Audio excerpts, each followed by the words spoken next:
Students, कैसे हो आप सब। एक बार फिर से 1000 शब्द की डिक्टेशन देने जा रहा हूँ।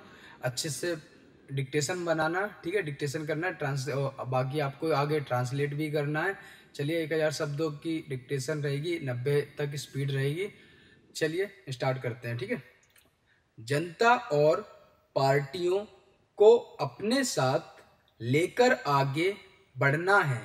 मैं समझती हूँ कि अगर इससे हमारी गति कुछ धीमी भी रहती है तो भी हमारी प्रक्रिया को बल मिलता है और हम जो भी काम हाथ में लेते हैं उसे बल मिलता है।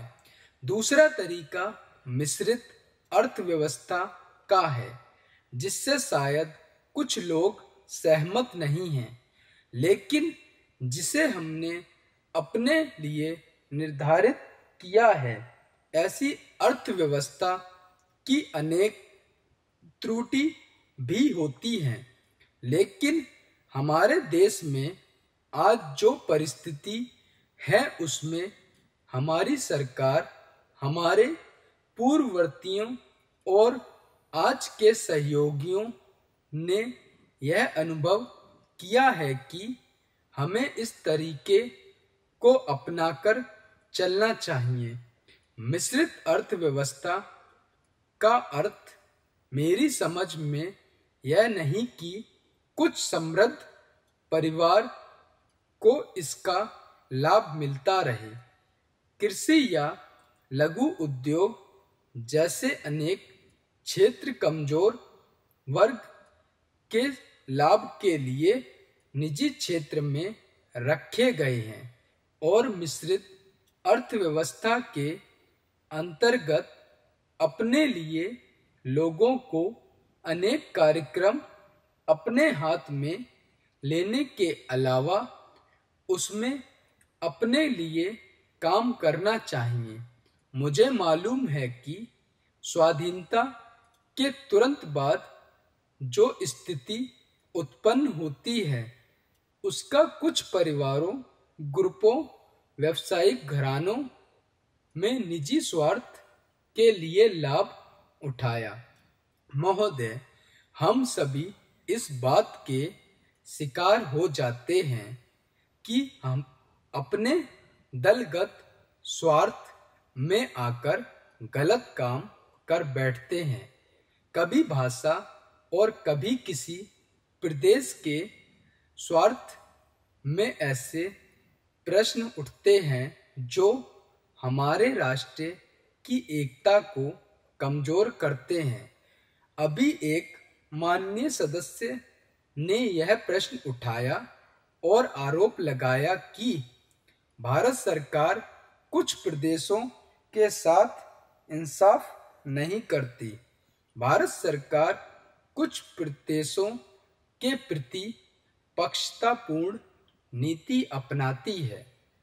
यही मनोवृत्ति है जिसमें एक प्रदेश को दूसरे प्रदेश के विरुद्ध भड़काया जाता है, एक जाति को दूसरी जाति के विरुद्ध खड़ा किया जाता है, एक धर्म को दूसरे धर्म के विरुद्ध खड़ा किया जाता है, एक भाषा और दूसरी भाषा वालों के बीच में भड़काव पैदा करके लड़ाई पैदा की जाती है।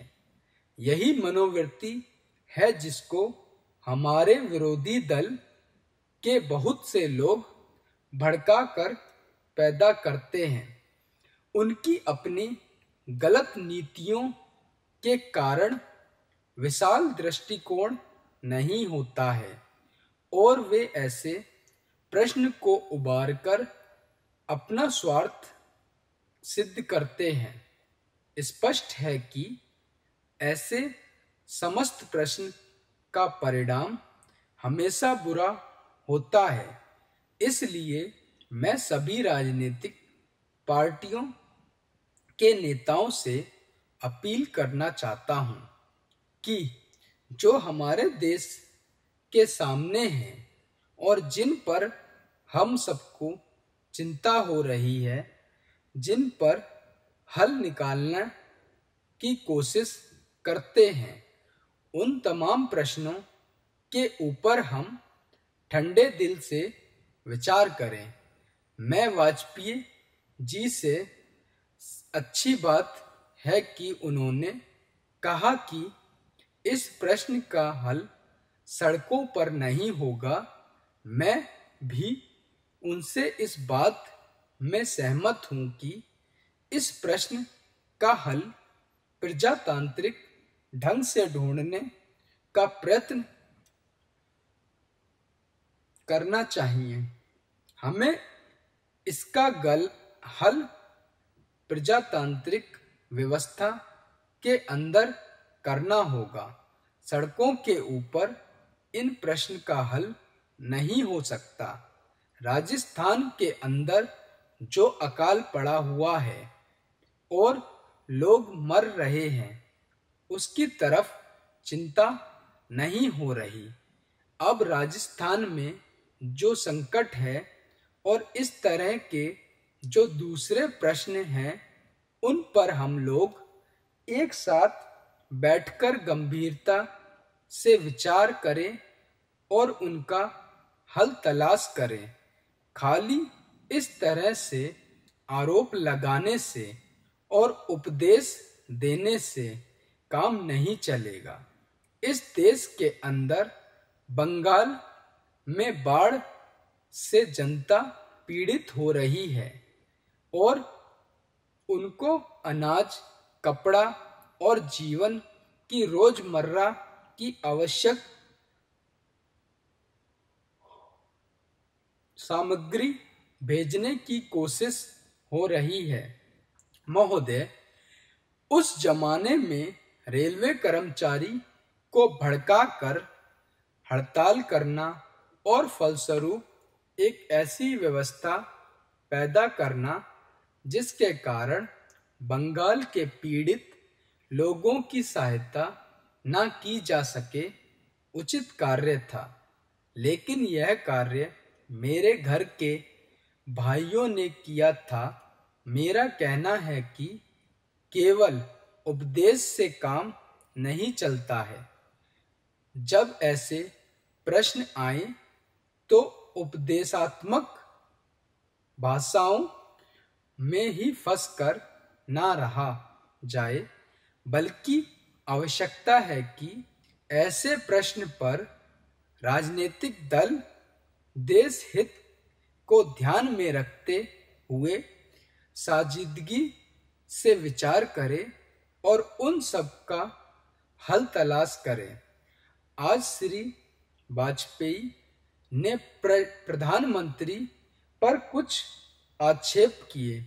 वे बड़े गुस्से में थे और इतना क्रोध में थे कि उन्होंने अपने मस्तिष्क का संतुलन खो दिया।